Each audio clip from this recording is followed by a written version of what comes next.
Hello learners, welcome to channel SN commerce academy. Last video में हमने accounting का meaning और नेचर डिस्कस किया था। आज की वीडियो में हम अपने नेचर वाले टॉपिक को ही कंटिन्यू करेंगे और अकाउंटिंग के ऑब्जेक्टिव्स को भी डिस्कस करेंगे।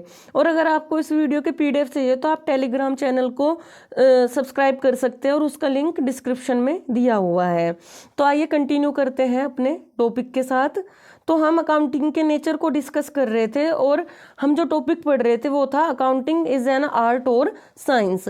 और अगर आपने इससे पहली वीडियो नहीं देखी तो आप प्ले लिस्ट में जाकर चेक कर सकते हैं, वहाँ पर अकाउंटिंग का मीनिंग और नेचर्स के बारे में दिया हुआ है। तो आज हम अपने टॉपिक के साथ शुरुआत करते हैं, अकाउंटिंग एज एन आर्ट और साइंस। तो अकाउंटिंग एक आर्ट है या साइंस है? तो कई जगह आपको देखने को मिलता है कि अकाउंटिंग इज एन आर्ट और साइंस बोथ, कि अकाउंटिंग एक आर्ट भी है और एक साइंस भी है। तो ऐसा क्यों लिखा हुआ आता है? तो सबसे पहले हम अकाउंटिंग को एक आर्ट की तरह पढ़ेंगे और उसके बाद एक साइंस की तरह पढ़ेंगे। ये आपका काफ़ी इंपॉर्टेंट टॉपिक है और अगर आपको सिलेबस में अकाउंटिंग का नेचर दिया हुआ है तो वहाँ पर भी आपको ये पढ़ना होता है और कई बार इसको सेपरेट भी लिख कर देते हैं। तो सबसे पहले अकाउंटिंग को कोई एक आर्ट क्यों माना जाता है? तो हेडिंग लिखा हुआ है क्रिएटिव प्रोसेस। देखो, आर्ट जो होती है वो कहीं ना कहीं क्रिएटिव होती है, उसकी कोई लिमिट्स नहीं होती, कोई बाउंडेशंस नहीं होती जिनको आपको फॉलो करना हो। आर्ट के अंदर हम कुछ भी क्रिएट कर सकते हैं, वो सिर्फ हमारे माइंड के ऊपर डिपेंड करता है कि हम किस तरीके की आर्ट करना चाहते हैं। तो अकाउंटिंग भी कहीं ना कहीं क्रिएटिव है क्योंकि इसमें भी कई सारे अजप्शंस हैं, कई सारी चीज़ें हैं जो सिचुएशन के अकॉर्डिंग बदली जा सकती है। कोई ऐसा स्टैटिक या फिक्स रूल नहीं है। कई बार तो अमेंडमेंट लाई भी जाती है अकाउंटिंग के लॉज में। तो लिखा हुआ है accounting is an art because it involve judgement, creativity और skills in presenting financial information. कई बार अच्छा, आर्ट का मैं आपको एक एग्जांपल देती हूँ। जैसे हम बैलेंस शीट पढ़ते हैं अकाउंटिंग में, एक बैलेंस शीट का स्टेटमेंट होता है जो बनाया जाता है। तो हमारे यहाँ पर उसका जो फॉर्मेट है, कहीं और कंट्रीज में फॉर्मेट फॉलो नहीं किया जाता, वहाँ पर दूसरे तरीके का फॉर्मेट फॉलो किया जाता है। हमसे बिल्कुल अपोजिट तरीके से वो बैलेंस शीट तैयार करते हैं।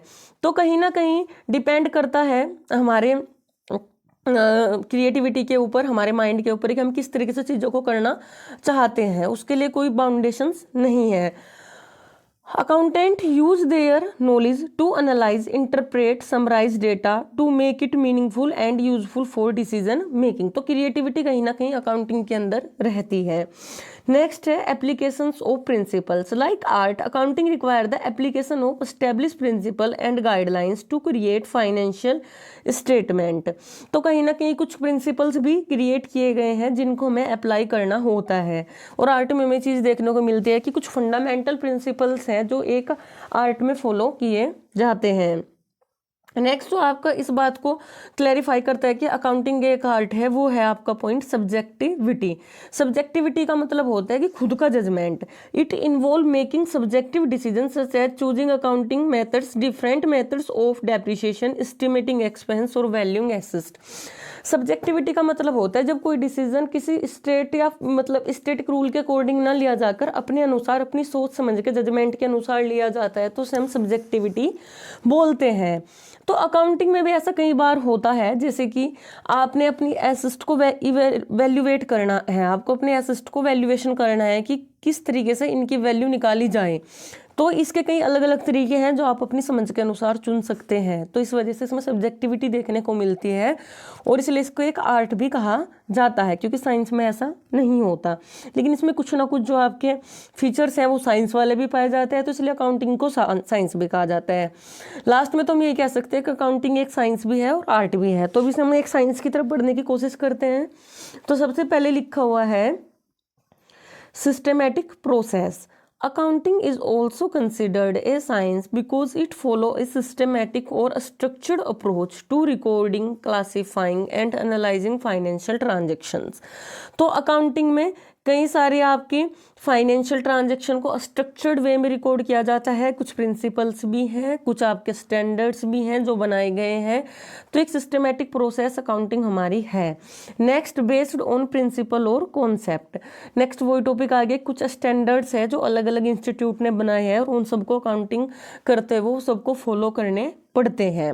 तो इस तरीके से अकाउंटिंग एक सिस्टमेटिक प्रोसेस, एक तरीके से काम किया जाता है और कहीं ना कहीं इसमें कुछ स्टैंडर्ड्स भी हैं, तो उसको हम एक साइंस की तरफ तरह कंसिडर कर सकते हैं। नेक्स्ट आपका जो पॉइंट है जो दिया गया है वो है आपका objective and logical. The scientific nature of accounting ensure that financial information is objective, logical and can be verified through calculations and data analysis। तो कहीं ना कहीं अकाउंटिंग में बहुत सारी कैलकुलेशन होती है, डेटा का एनालिसिस होता है और सोच समझ के डिसीजन लिए जाते हैं, तो इसलिए इसको ऑब्जेक्टिव और लॉजिकल भी बोला गया है। तो कंक्लूजन हमारा यही निकलता है कि accounting is both art and science. It is an art because it require judgement, creativity, skills in interpreting financial data. तो इसमें जजमेंट है, क्रिएटिविटी है, हमारी खुद की स्किल्स है, तो इसलिए इसको आर्ट बोला गया है। और ये साइंस इसलिए है क्योंकि ये सिस्टमेटिक है, इसमें कई सारे प्रिंसिपल्स हैं, कॉन्सेप्ट्स हैं, एक्यूरेसी को मेंटेन किया जाता है, कंसिस्टेंसी होती है। तो इन सब प्रिंसिपल्स को ध्यान में रखते हुए, कंसिस्टेंसी का मतलब है कि चीज़ों को कंटिन्यू एक तरीके से फॉलो किया जाता है, तो इन सब प्रिंसिपल्स को ध्यान में रखते हुए अकाउंटिंग को हम एक साइंस भी बोल सकते हैं। तो accounting is a art and science both. The combination of these aspects make accounting a unique discipline that balance analytical precision with the professional judgement. तो कहीं ना कहीं अकाउंटिंग हमारा एक अलग सा डिसिप्लिन है जहाँ पर आपको आर्ट और साइंस दोनों के फीचर देखने को मिलते हैं, और काफ़ी इंटरेस्टिंग सब्जेक्ट है अकाउंटिंग आपका, इसमें आपको काफ़ी नई चीज़ें सीखने को मिलेगी। नेक्स्ट आपका टॉपिक है objectives of accounting. Objectives of accounting, तो जब आपने अकाउंटिंग के बारे में इतनी नॉलेज ले ली है तो कहीं ना कहीं आप ऑब्जेक्टिव्स को भी लिख सकते हैं। तो हम हेडिंग अपने डिस्कस कर लेते हैं। फर्स्ट आपका ऑब्जेक्टिव है रिकॉर्डिंग फाइनेंशियल ट्रांजैक्शन, जो हम शुरुआत से पढ़ रहे हैं कि अकाउंटिंग में हम क्या करेंगे, रिकॉर्ड करेंगे, सब चीज़ों को रिकॉर्ड करेंगे ताकि उनको लंबे टाइम तक याद रखा जा सके, जब टाइम पड़े उन रिकॉर्ड्स को हम चेक कर सके। और पहले तो आपके अकाउंटिंग रजिस्टर्स वगैरह पे होती थी, फॉर्मेट वगैरह सब आपको मैनुअल बनाने पड़ते थे, लेकिन आज के टाइम में आपको पता है कि अकाउंटिंग के लिए बहुत सारे सॉफ्टवेयर बना दिए गए हैं, तो आपको मैनुअली कुछ भी रिकॉर्ड करने की नीड नहीं होती। सिर्फ आप रफली कुछ चीज़ें रिकॉर्ड करते हो, फिर बाद में उसको अपने सॉफ्टवेयर में अपडेट कर देते हैं। नेक्स्ट आपका पॉइंट है क्लासिफाइंग फाइनेंशियल डेटा। तो क्लासिफाई होता है, पहले रिकॉर्ड होता है, फिर उन ट्रांजैक्शन को उनके नेचर के अकॉर्डिंग अलग अलग ग्रुप में क्लासिफाई किया जाता है। नेक्स्ट है समराइजिंग, जो आप रिकॉर्डिंग करते हो, क्लासिफाई करते हो, फिर उसको समराइज करते हो, उससे कुछ रिजल्ट्स निकालने की कोशिश करते हो। फिर जब आपके पास बहुत सारा डेटा इकट्ठा हो जाता है, एक फाइनेंशियल ईयर का, 2 फाइनेंशियल ईयर का, तो आप उनको एनालाइज करते हो और अपने डिसीजंस को लेते हो। नेक्स्ट आपका पॉइंट है रिपोर्टिंग फाइनेंशियल इंफॉर्मेशन। तो जो फाइनेंशियल इंफॉर्मेशन होती है उसको हम अपने थर्ड पार्टीज को या अपने सीनियर्स को रिपोर्ट करते हैं। नेक्स्ट आपका पॉइंट है असिस्ट इन डिसीजन मेकिंग। जो अकाउंट जो है वो आपको कहीं ना कहीं कई सारे डिसीजंस में हेल्प करता है। नेक्स्ट आपका पॉइंट है कंप्लायंस विद लीगल रिक्वायरमेंट्स। जो हमारी लीगल रिक्वायरमेंट्स हैं, जो हमारे लॉज कहते हैं, कई बार उनको पूरा करने के लिए भी हमें अकाउंटिंग के रूल्स रेगुलेशंस को फॉलो करना पड़ता है।